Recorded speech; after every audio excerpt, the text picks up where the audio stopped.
안녕하세요. 클래식 갤러리 박지윤입니다. 여러분 혹시 눈높이 음악회라고 들어보셨나요? 요즘 많이 펼쳐지고 있는 이 눈높이 음악회의 주요 대상은요, 다름 아닌 어린 학생들이라고 합니다. 그런 만큼 연주되는 레퍼토리도 정통 클래식에서부터 만화나 영화의 주제곡까지 참 다양한데요. 클래식 음악의 문턱은 낮아졌지만 우리 문화의 수준은 그만큼 올라가는 게 아닌가 싶네요.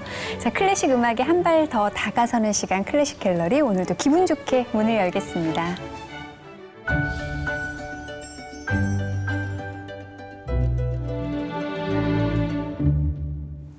클래식 갤러리와 함께 하시는 분들 소개해 드릴게요. 이분만큼 클래식 음악을 재미있고 또 쉽게 설명해 주시는 분이 계실까요? 클래식 음악의 달인, 이름하여 클달, 서희태 선생님 만나보겠습니다. 안녕하세요. 네, 안녕하십니까. 오늘 새로운 별명이 생겼네, 클달. 클달이라고 이제 불러드릴게요. 네. 저희가 예전에만 해도 클래식 음악하면 돈 있는 사람들이 즐긴다, 그랬죠. 고급 문화다 이렇게 생각을 했지만 요즘은 정말 문턱이 낮아진 공연이 참 많아졌죠. 네, 그렇죠. 제가 클래식을 좋아하게 됐던 계기가요.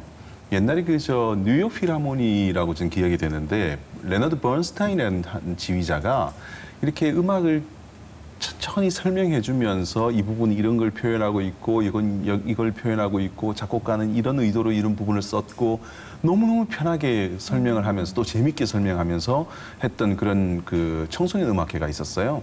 그래서 제가 클래식에 대한 관심을 가지게 되었고, 나도 지휘자가 돼야겠다라는 생각을 거기서 했기 때문에 저도 최근 들어서 이런 해설이 있는 청소년 음악회를 많이 하고 있는데, 저는 그것보다도 조금 더 진일보했어요.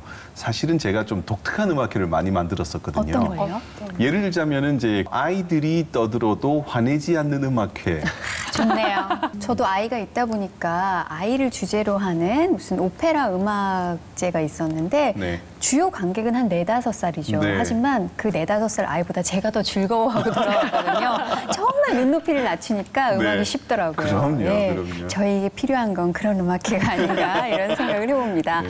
또 음악을 쉽게 즐기는 데 일가견이 있으신 분입니다. 모델 박둘선 씨 함께 해주고 계시죠? 안녕하세요. 네, 안녕하세요. 네, 박둘선 씨도 요즘에 클래식 음악과 많이 친해지셨잖아요. 네. 클래식 공연이나 이런 데 직접 참가해보거나 그런 경험이 있으신지. 경험이 있다면 교회에 다니면서 그 위에서 피아노 치고, 제가 이제 피아노를 좀 칠 수 있거든요. 그래서 피아노를 치고 거기에서 성가곡을 하면서 했던 그 합창곡들이나 이런 것들 자체가 클래식 음악에 제가 제일 처음으로 접해봤던 경험이었던 거. 네. 그게 있었던 것 같아요.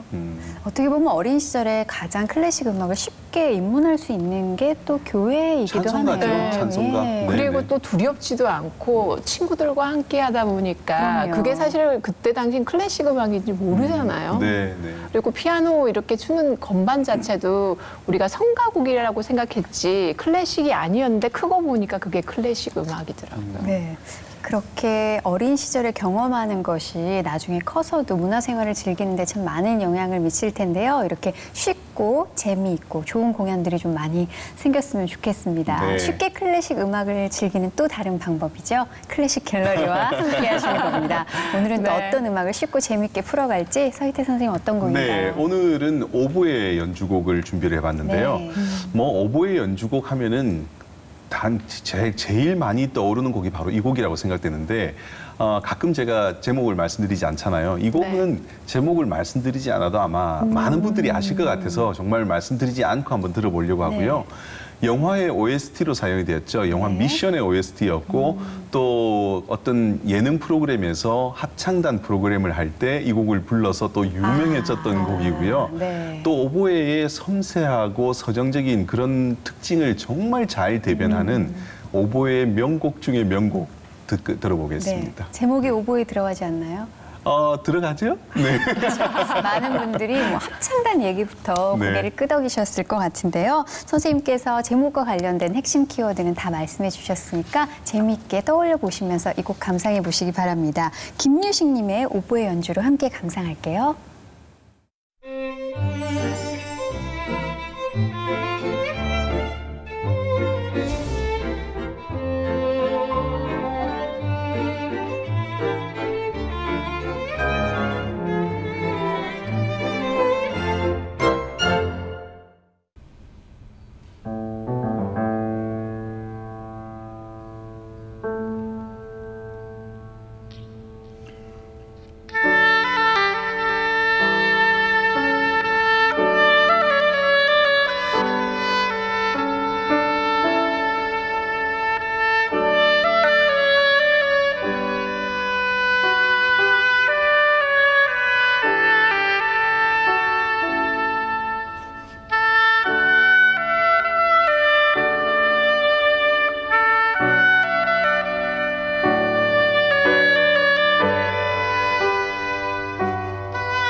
네, 김유식님의 연주로 오보에 연주곡 한 곡 먼저 감상했습니다. 너무 유명한 곡이어서요. 네. 뭐 시청자 여러분들도 흥얼거릴 수 있을 정도가 아닌가 그럼요. 하는 생각이 들고요. 저는 개인적으로 제가 가장 좋아하는 네. 연주곡입니다. 영화 미션의 메인 테마였던 가브리엘의 오보에 함께 하셨는데요.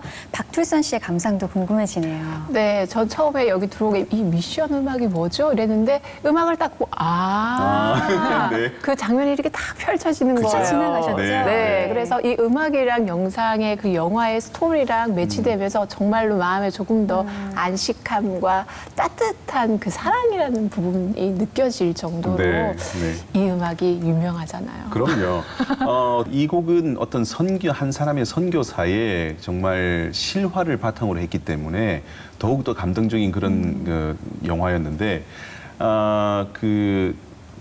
저 남아메리카 지역이죠. 그 아르헨티나와 브라질과 이렇게 국경을 같이 하고 있는 그곳에 과라니족이라고 하는 그 사람들이 살고 있는 그곳에서 일어났던 실화인데, 이곳이 이제 포르투갈령이 되면서 그곳을 개발하려고 하는 사람들이 들어오죠. 그런데 선교사들은 이 마을을 지켜주려고 하고 그 마을을 선교적으로 또 이렇게 예수 믿게 하고 하는 그런 역할들을 하는데, 그곳에 파견된 군대들은 이 사람들을 이제 말살하는 정말 비참한 그런 최후를 맞게 되는 그런 영화인데, 그게 흘러나오는 이 음악 때문에 사실은 그런 비참한 스토리가 어떻게 보면 또 너무 아름다운 멜로디처럼 너무 이렇게 느껴져서 슬프면서도 아름다웠어요. 네, 네. 그런 스토리를 갖고 있는 영화 미션의 OST였죠. 네. 저는 이게 아름다워 보이는 게 사실 비참하고 힘든 부분이지만 선교라는 그 의미가 굉장히 그 믿는 사람으로 하여금은 네. 아름다운 사건이잖아. 힘들지만. 그렇죠. 구원의 의미, 생명을 우리가 이렇게 사람의 생명을 낚시하듯이 한 사람 한 사람 구원의 손길에 우리가 통로로 쓰이는 그런 부분들에 있어서 오보의 그 섬세함이라든지 네. 따뜻한 이렇게 마음을 적셔주는 그 감동이 매치가 되는 게 아닐까라는 생각도 들고요. 그리고 저 개인으로는 사실 선교사로 멀리 타지에 갈 수 없지만 지금 이 자리에서 정말 따뜻한 마음을 가지고 한 사람에게 말씀을 전하고 예수님을 전해야 되겠다. 이런 생각이 들더라고요. 네. 네. 선교사님들이 품고 계신 그 큰 뜻이나 그런 비전을 이렇게 듣고 있자면요. 저희가 이렇게 편안하게 방송을 하는 게 네. 죄스러운 마음이 그렇죠. 들 정도인데요. 네. 사실 이 영화에서도 네. 그 악기를 이렇게 등에 메고인가요? 이렇게 네. 그 힘든 길을 먼 길을 가서 그렇죠. 원주민과 네. 첫 대면하는 그 장면에 아름다운 풍광을 배경으로 이 음악이 그렇죠. 흐르잖아요. 네. 그러고 보면 모든 언어와 모든 문화적 장벽을 초월하는 것이 또 음악이 아닌가라는 그렇습니다. 생각도 들어요. 바로 이 곡의 제목이 그래서 가브리엘스 오보에라고 하는 곡인데요. 거기에 나오는 선교사의 이름이 바로 가브리엘이죠. 소식을 전하는 천사가 또 가브리엘이기도 하고. 그런데 이 음악이 펼쳐지는 모습이 어떤 모습이냐면은 이 가브리엘 선교사가 정말 오지로 가는 거예요. 그 이과수 폭포에 높은 그 절벽을 막 물이 떨어지는 그 절벽을 타고 올라가는데, 거기가 이제 과라니족이 살고 있는 그 지역이죠. 그곳에 도착하자마자 이 오보에라고 하는 악기를 꺼내서 이 음악을 연주를 하는데, 그곳에 원주민들이 나타나죠. 그냥 오는 것도 아니에요. 활을 들고 칼을 들고 방패를 들고 정말 이 사람들이 위협을 주기 위해서 이 선교사 주변으로 이렇게 모여드는데, 이 음악을 들으면서 이 사람들이 활을 내려놓고 칼을 내려놓고 방패를 내려놓잖아요.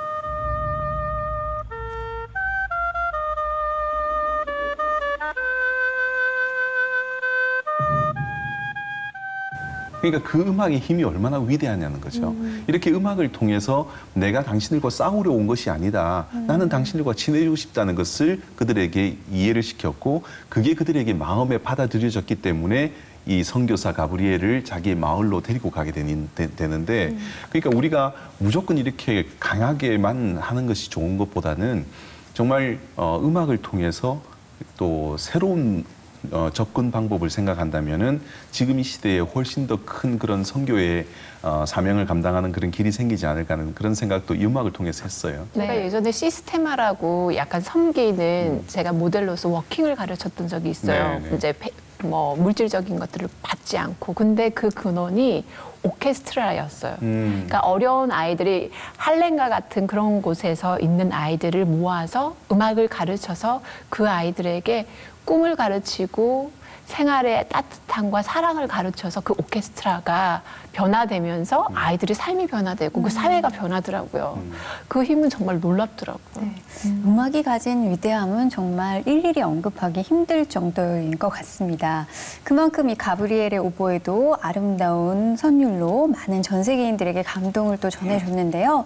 넬라 판타지아라는 그 남자의 자격 합창곡으로도 네, 네, 나왔던 네. 그 노래 때문에 더 친숙해진 것 그렇죠. 같기도 해요. 아무래도 뭐 이 넬라 판타지아라고 하는 이 음악은 유명한 파페라 가수죠. 사라 브라이트만이라고 네. 하는 이 사람이 그 음악을 불러서 유명해졌는데 사실은 이 음악은 엔니오 모리코네라고 하는 영화 음악의 거장이 작곡한 미션을 위해서 작곡한 그런 음악이어서 이 모리코네는 이 곡을 기악곡으로 두고 싶어 했었어요. 그러니까 지금 우리가 들었던 이 모습의 오보에 연주곡으로 그냥 그대로 두고 싶어 했는데 브라이트만이 이 곡을 성악곡으로 자기가 정말 부르고 싶다고 계속 청하게 되죠. 네. 그래서 결국은 이제 이 곡에 가사를 붙여서 넬라 판타지아라고 하는 곡을 만들게 되었는데 브라이트만이 그 당시 했던 인터뷰를 보면요. 얼마나 이 곡에 열정을 부었는지 알 수 있어요. 인터뷰 내용이 이런 게 있습니다. 엔니오 모리코네에게 영화 미션을 위해 제가 노래할 수 있도록 편지를 썼습니다. 하지만 그는 완강히 거절했습니다. 제 간절한 마음을 알리기 위해 2개월마다 부탁의 편지를 썼고 결국 수락했습니다. 그가 그렇게 해주었을 때 정말 기뻤습니다. 왜냐하면 그 곡은 아름다우니까요. 저는 이 인터뷰의 내용이요. 정말 그래. 이유는 없어요. 아름다우니까. 네, 그 아름다운 선율이 사람을 감동하게 했고 그 원주민들마저도 감동시키는 그런 멜로디. 그러니까 다른 여러 가지 언어보다도 음악의 언어는 정말 우리의 마음을 표현하기에 가장 적합한 언어가 아닐까. 아름다운 음악을 듣고 느끼는 감동은 다 똑같은 그럼요, 건가 그럼요. 봅니다. 네. 저는 사실 사라 브라이트만 처음 봤을 때요. 되게 아줌마가 공주병이다라고 생각을 했었거든요. 저 혼자만의 생각일 수도 있겠지만 그런데 이렇게 네. 아름다운 곡을 볼 수 있는 안목을 가진 그렇죠. 열정이 또 대단한 그렇죠. 사람인 것 같습니다. 네. 사라 브라이트만도 반할 정도의 이렇게 아름다운 곡을 만든 사람은 네. 또 엔니오 모리코네죠. 그렇습니다. 예. 뭐 영화 음악의 거장 또는 뭐 영화 음악의 연금술사 정말 이 사람한테 따라다니는 수식어인데요. 엄청나죠. 정말 어마어마한 사람이죠. 지금 연세가 85세예요. 그런데 작년에 우리나라에 와서 그 모리코네 음악회를 했으니 또 지휘를 직접 하셨거든요. 네. 그만큼 뭐 아주 정력가시고 워낙 이분은 그 로마에 있는 산타 세칠리아 음악원에서 그 전통 음악을 배웠던 순수 음악가였었어요. 그런데 이제 여러 가지 이유 때문에 우연치 않게 그 영화 음악을 하게 됐는데 이분이 그 이후에 이제 영화 음악이 뛰어들어서 60여 년 동안에 약 400편의 영화 음악에 작곡을 해서 정말 영화 음악의 최고의 거장은 뭐니 해도 모리코네가 아닌 생각이 듭니다. 네. 엔니오 모리코네 하면 떠오르는 영화 있으시죠? 시네마 천국. 그럼요. 저도 그 정말 영화 음악의 최고의 음악은 뭐니 해도 시네마 천국이라고 생각을 해요. 네.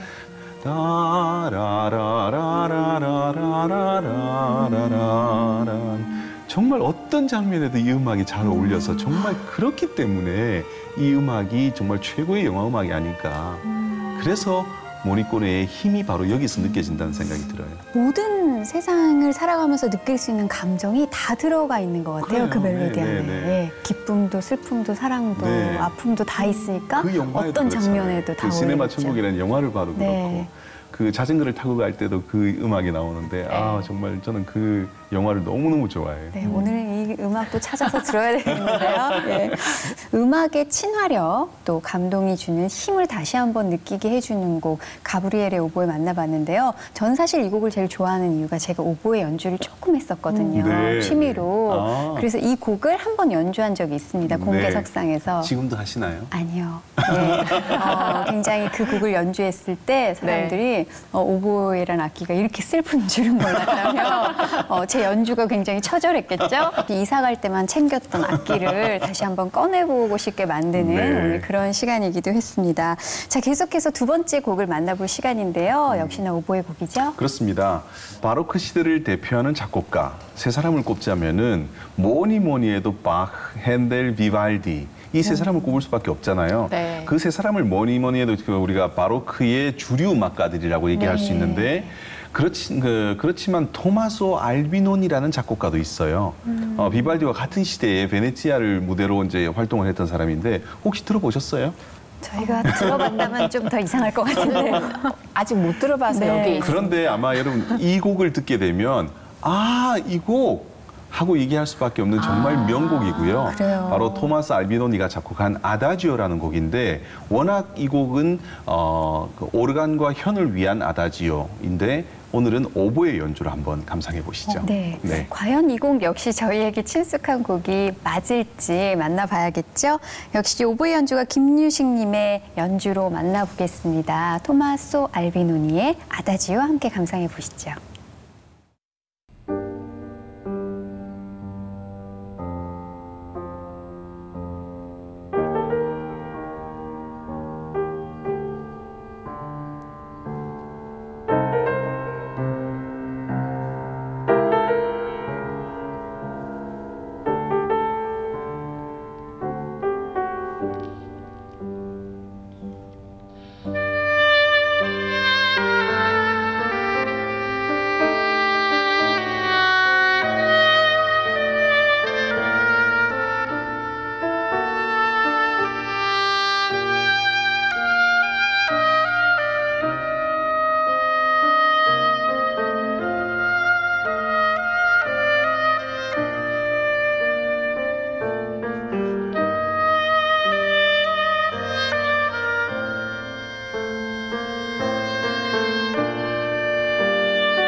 네. 역시 알고 있던 곡이 맞네요. 그리고 그 오보의 특유의 그 구슬픈 느낌을 네. 너무나 잘 살려준 곡이 아닌가라는 생각이 들고요. 네. 오보의 연주 어떻게 들으셨어요, 박별선 씨? 네, 저는 이렇게 시냇가 물을 이렇게 하다 보면 계곡이 많은데 이렇게 유유하게 계속 내려지는 네. 그런 조금은 어려운 듯한, 조금은 굴곡이 있는 듯한 그런 느낌이었어요. 네. 계곡을 유유히 흐르는 물. 네. 네. 굉장히 좋은 표현인데요. 네. 이 오보에라는 악기는 워낙은 높은 소리를 내는 나무라는 뜻을 갖고 있는 오보아라고 하는 뜻에서 유래를 했습니다. 그 소리가 정말 구슬픈 소리이고 또 음률의 변화가 적기 때문에 음률의 변화가 많으면은 이제 음은 이렇게 파장으로 움직이거든요. 네. 이 파장의 변화가 많으면 아무래도 이제 음정의 변화가 많기 때문에 조율을 하는 악기로서는 적합하지가 못하겠죠. 그러니까 오케스트라를 조율하는데 음률의 변화가 가장 적은 악기인 오보에를 조율하는 이유가 바로 거기 있기도 하고요. 정말 나의 마음의 고향과 같은 그런 소리가 바로 오보의 소리여서 많은 사람들이 오보의 소리를 들으면 그렇게 편안함을 느끼는 이유가 바로 그런 데 있는 것 같습니다. 네. 많은 관악기가 있잖아요. 네. 비교해서 좀 설명을 해주신다면. 플룻이라고 하는 악기, 일반적으로 이제 우리가 목관악기 그룹에는 네, 플룻, 플룻. 오보에, 클라리넷, 바순 네. 이렇게 네 가지가 있는데 플룻은 과거에는 목관악기, 지금으로 말하자면은 이제 바로크 플루에테라고 했었어요. 그 필이었죠. 그게 네. 이제 옆으로 가면서 크베어 플룻이라고 바뀌면서 이게 금속으로 바뀌었어요. 그런데 워낙은 목관악기이고요. 오보에는 이제 바로 다음 악기가 이제 오보에인데 이 오보에는 좀 높은 음역의 그 목관악기 소리를 내기도 하고 또 이 전체적으로 오보의 소리의 그 전달력이 굉장히 멀리까지 가는 소리예요. 성악가들도 노래를 부를 때 소리를 좁게 내라, 좁게 내라 이런 얘기를 참 많이 하는데 그 이유가 소리가 좁을수록 멀리 가요. 우리가 이제 호수를 가지고 옛날 이렇게 마당에 이렇게 물을 주면 이렇게 화초에다가 네. 물을 줄 때 보면 앞을 이렇게 좋으면 물이 멀리 나가잖아요. 그렇네요. 네, 그러니까 좁아지면 소리가 멀리 가는 거하고 똑같은 그런 원리거든요. 과거에는 이렇게 이제 특히나 바로크 시대에는 콘체르토라 그러면 협주곡이라 그러면 현악 악기들이 거의 협주곡을 연주했었는데 그래서 비발디의 사계라는 음악도 바이올린 협주곡들이거든요. 그런데 토마소 알비노니라는 사람이 이탈리아에는 오보에가 조금 늦게 전파가 됐습니다만 알비노니는 이 오보의 소리를 좋아해서 알비노니 오보에 협주곡도 작곡을 했죠. 그래서 오보에라는 소리를 정말 좋아했던 작곡가가 바로 알비노니라는 네. 작곡가예요. 이 아다지오 들으면서 네. 사실 오보에라는 그 관악기의 아름다움에 대해서 푹 빠지게 돼서 굉장히 네. 더 많은 걸 네. 소리로 듣는 것보다 사실 지식적으로 더 많이 얻는 것 같아요, 지금은. 네. 오늘 이 시간에 부제를 붙인다면 오보의 재발견 정도가 될 텐데요. 그렇습니다. 알비노니의 이 아다지오가 원래 오보에를 위해 만들어진 곡은 그런 건 아니죠. 아니죠. 예. 네, 워낙 알비노니 아다지오는 미완성 작품이었습니다. 알비노니라는 사람은 비발디와 같은 시대를 살았기 때문에 1700년도의 사람이거든요. 그런데 이 알비노니라는 사람이 스케치에서 남겨놨던 이 아다지오라는 이 곡이 2차 대전 이후에 발견이 됐어요. 1945년도에 레모 지아조토라고 하는 이 이탈리아의 음악 학자가 드레스덴의 한 도서관에서 이 악보를 찾게 됩니다. 네. 그런데 스케치되어 있는 이 악보를 보면서 1700년대에 알비노니가 작곡한 곡이라는 확신을 가지게 되죠. 그러면서 이 곡을 이제 완성을 해서 알비노니의 현과 오르간을 위한 아다지오라고 하는 작품으로 이렇게 내놓았는데 제 같으면은 내가 만들었으니 물론 그 스케치는 알비노니 스케치였지만 그러나 내가 이것을 완성시켰으니 내 이름도 내고 싶어 하는 그런 생각을 가졌을 텐데 지아조토라는 이 사람은 그런 생각보다는 원 작곡가의 그것을 더 이렇게 돋보이게 해준 그런 아주 음악사에도 굉장히 중요한 역할을 한 그런 음악 학자이기도 하죠. 네, 지아조토가 이 악보를 발견하고 또 재창조하지 않았다면 그렇죠. 이렇게 네. 아름다운 곡을 오늘 저희가 못 들을 뻔했네요. 그럼요. 저희가 정말 음악을 들으면서요. 눈물을 흘렸던 몇 곡이 있어요. 네. 그 중에 한 곡이 바로 이 곡인데 오늘 우리가 오보의 소리를 들었지만 네. 정말 기회를 만들어 주셔서 알비노니 아다지의 원곡을 한번 들어보시기를 바랍니다. 특히나 그 알비노니 작품 중에요. 교회 소나타라는 곡도 그렇습니다. 있다면서요? 네, 교회 소나타라는 곡이라기보다는요. 교회 소나타라는 형식이라고 하는 것이 더 어울릴 것 같고요. 17세기 후반을 기점으로 하는 일반적인 실내악 형식 중에 하나가 교회 소나타라는 형식이 있었어요. 네. 그게 이제 실내 소나타와 조금 차이가 있는데 뭐 큰 차이라기보다는 음악적인 느낌이 조금 더 장중하고 웅장한 느낌이 든다. 그래서 뭐 알비노니의 우리가 지금 들었던 알비노니의 아다지오 같은 것도 교회 소나타 중에 하나이고요. 네. 그다음에 뭐 바이올린 소나타 D 장조라는 곡도 있는데 그 곡도 교회 소나타의 일종이라고 볼 수 있는데 그것을 우리가 통칭해서 크리스천 뮤직이라고 할 수 있잖아요. 그죠? 네. 근데 현대에 오면은 이게 이제 그게 C가 하나 더 붙죠. CCM이라고 얘기하잖아요. 네. 그거는 Contemporary Christian Music이 되는데 현대의 크리스찬들의 음악.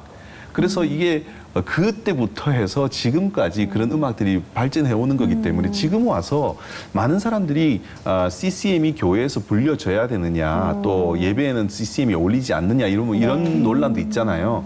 저는 현대가 바뀐다면 시대가 바뀌고 있기 때문에 그런 것에 따라서 그 음악의 양식들도 조금씩 변화하고 있다고 생각되어서 CCM을 그냥 무조건 배척을 하고 뭐 이런 것보다는 좀 그것도 교회에 한번 녹여볼 수 있는 그런 열린 마인드도 좀 필요하다고 저는 생각이 되거든요. 언젠가는 그 앞에 씨가 빠지겠죠. 더 이상은 현대가 아니니까. 그럼요. 또다시 고전 언젠가는 음악이 될 크리스천 테니까요. 뮤직이 되는 거죠. 네. 네. 저는 바로크 음악 생각하면서 이렇게 화려하고 웅장하다라는 생각했는데 지금 현재 저는 CCM을 듣고 있지만 제가 네. 만약에 바로크 시대로 갔다면 저는 교회 소나타 작품을 듣고 있겠네요. 그러면. 네, 그렇죠. 네, 맞습니다. 그 가운데 하나가 오늘 네. 또 감상했던 맞습니다. 음악이 네. 될 수 있고요. 네. 참 알비노니에 대해서 새롭게 알 수 있어서 좋았던 시간이었던 것 같아요. 네. 오보에 또 새로운 생명력을 불어넣어준 작곡가가 아닌가 싶고요. 이렇게 또 오보의 협주곡으로 대표되는 곡들이 또 많이 있잖아요. 네, 오보의 협주곡으로 유명한 작곡가들이 몇 명이 있는데 마르첼로라는 작곡가가 있고요. 네. 그다음에 치마로자라고 하는 작곡가도 있어요. 네. 사실은 오보에라는 악기가 이탈리아에 전파된 것은 그렇게 오래된 많이 긴 역사는 아니었습니다만 이탈리아의 작곡가들이 오보의 명곡들을 많이 남기고 있네요. 그래서 마르첼로, 치마로자, 또 비발디 이런 작곡가들의 오보의 협주곡을 한번 찾아보신다면은 알비노의 곡과 이렇게 비교해서 한번 들어보시는 것도 굉장히 재미있을 것 같습니다. 네. 때로는 클래식 음악이 너무 광범위해서 저희가 찾아보기가 힘든데요. 그렇죠. 오늘은 괜찮은 것 같네요. 네. 예, 오보의 협주곡으로 검색하셔도 좋고 그렇습니다. 또 알비노니의 작품을 또 한번 쭉 찾아보시는 것도 뜻깊은 시간이 될 것 같습니다. 아, 오보에라는 악기에 생명력을 불어넣었던 알비노니라는 작곡가를 새롭게 알게 돼서 의미 있던 그런 시간이었습니다.